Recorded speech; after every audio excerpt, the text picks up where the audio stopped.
भक्तजनों जय माता दी। अब सुनेंगे बृहस्पतिवार व्रत की कहानी। बृहस्पतिवार व्रत की विधि सहित। इस दिन बृहस्पतेश्वर महादेव जी की पूजा होती है। दिन में एक समय ही भोजन करें, पीले वस्त्र धारण करें, पीले पुष्पों को धारण करें। भोजन भी पीले चने की दाल का ही होना चाहिए, नमक नहीं खाना चाहिए। पीले रंग का फूल, चने की दाल, पीले कपड़े तथा पीले चंदन से पूजा करनी चाहिए। पूजन के पश्चात कथा सुननी चाहिए। इस व्रत के करने से बृहस्पति जी अति प्रसन्न होते हैं तथा धन और विद्या का लाभ होता है। स्त्रियों के लिए यह व्रत अति आवश्यक है। इस व्रत में केले का पूजन होता है। बृहस्पतिवार व्रत कथा। प्राचीन समय की बात है। भारतवर्ष में एक राजा राज्य करता था। वह बड़ा प्रतापी तथा दानी था। वह नित्य प्रति मंदिर में भगवत दर्शन करने जाता। वह ब्राह्मण और गुरु की सेवा किया करता था। उसके द्वार से भी कोई याचक निराश होकर नहीं लौटता था। वह प्रत्येक गुरुवार को व्रत रखता एवं पूजन करता था। हर दिन गरीबों की सहायता करता था, परंतु यह सब बातें उसकी रानी को अच्छी नहीं लगती थी। वह न तो व्रत करती और न ही किसी को एक पैसा भी दान में देती। वह राजा से भी ऐसा करने को मना किया करती थी। एक समय की बात है कि राजा शिकार खेलने वन को गए। घर पर रानी और दासी थी।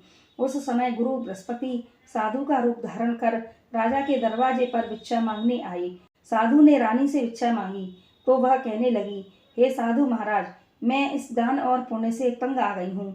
इस कार्य के लिए तो मेरे पति देवी बहुत हैं। अब आप ऐसी कृपा करें कि यह सारा धन नष्ट हो जाए तथा मैं आराम से रह सकूं। साधु रूपी बृहस्पति देव जी ने कहा, हे देवी, तुम बड़ी विचित्र हो। संतान और धन से कोई भी दुखी नहीं होता, इसको सभी चाहते हैं। पापी भी पुत्र और धन की इच्छा करता है। अगर तुम्हारे पास धन अधिक है तो भूखे मनुष्यों को भोजन कराओ, प्याऊ लगवाओ, ब्राह्मणों को दान दो, धर्मशालाएं बनवाओ, कुआं, तालाब, बावड़ी, बाग बगीचे आदि का निर्माण कराओ तथा निर्धनों की कुंवारी कन्याओं का विवाह कराओ, साथ ही इत्यादि करो। इस प्रकार के कर्मों से आपके कुल का और आपका नाम परलोक में भी सार्थक होगा एवं तुम्हें भी स्वर्ग की प्राप्ति होगी। परंतु रानी साधु की इन बातों से खुश न हुई। उसने कहा, हे साधु महाराज, मुझे ऐसे धन की भी आवश्यकता नहीं है जिसको मैं अन्य लोगों को दान देती फिरूं तथा जिसको रखने और संभालने में मेरा सारा समय ही नष्ट हो जाए। साधु ने कहा, हे देवी, यदि तुम्हारी ऐसी ही इच्छा है तो जैसा मैं बताता हूँ तुम वैसा ही करना। बृहस्पतिवार के दिन घर आंगन को गोबर से लीपना, अपने केशों को पीली मिट्टी से धोना, केशों को धोते समय स्नान करना, राजा से कहना कि वह हजामत करवाएं, भोजन में मांस मदिरा खाना, कपड़े धोबी के यहाँ धुलने देना। इस प्रकार 7 बृहस्पतिवार करने से तुम्हारा सारा धन नष्ट हो जाएगा। यह कहकर साधु महाराज रूपी बृहस्पति देव अंतर्धान हो गए।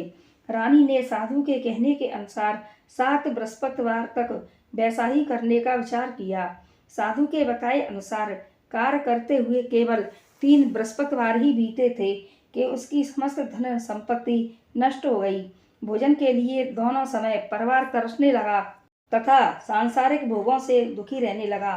तब राजा रानी से कहने लगा कि हे रानी, तुम यहाँ पर रहो, मैं दूसरे देश को जाता हूँ, क्योंकि यहाँ पर मुझे सभी मनुष्य जानते हैं, इसलिए मैं यहाँ पर कोई काम भी नहीं कर सकता।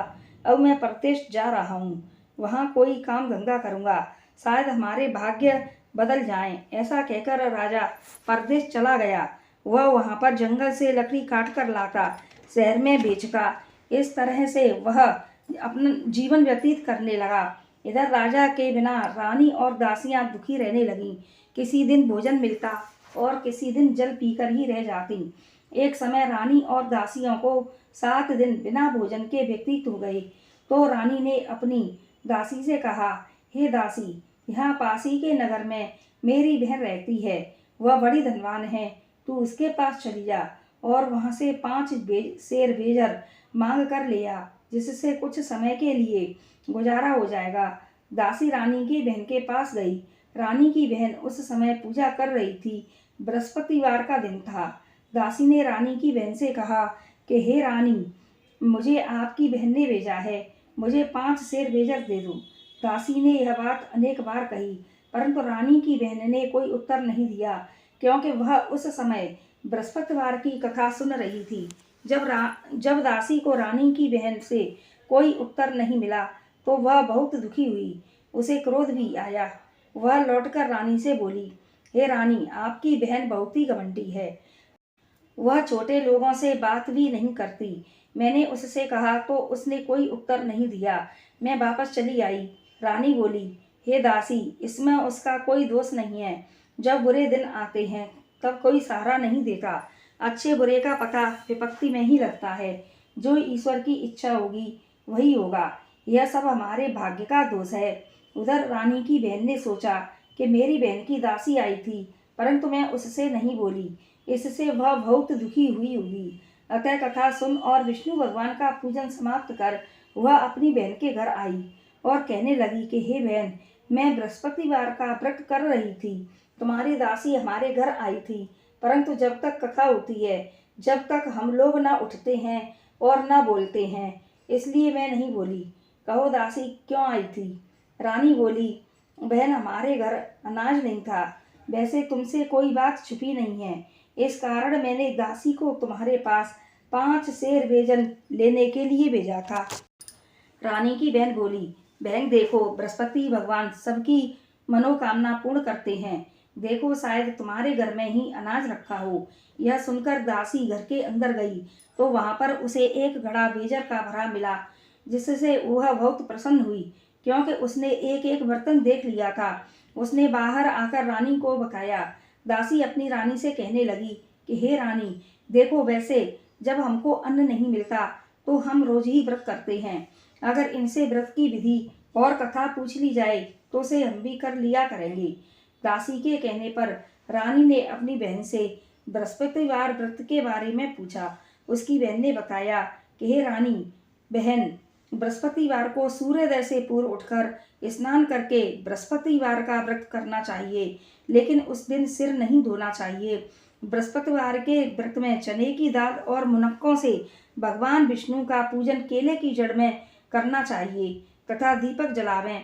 उस दिन एक समय ही पीला भोजन करें। भोजन पीले खाद्य पदार्थों का करें तथा कथा सुनें। इस प्रकार करने से गुरु भगवान प्रसन्न होते हैं, अन्न धन पुत्र देते हैं। इस तरह व्रत और पूजन की विधि बताकर रानी की बहन अपने घर लौट गई।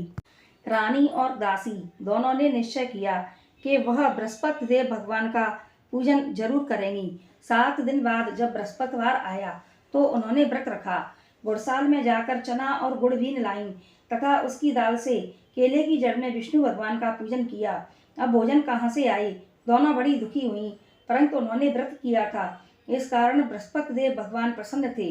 वे एक साधारण व्यक्ति के रूप में 2 थालों में सुंदर पीला भोजन लेकर आए और दासी को देकर बोले, ये दासी, यह भोजन तुम्हारे और रानी के लिए है, तुम दोनों करना। दासी भोजन पाकर बड़ी प्रसन्न हुई और रानी से कहने लगी कि रानी जी, भोजन कर लो।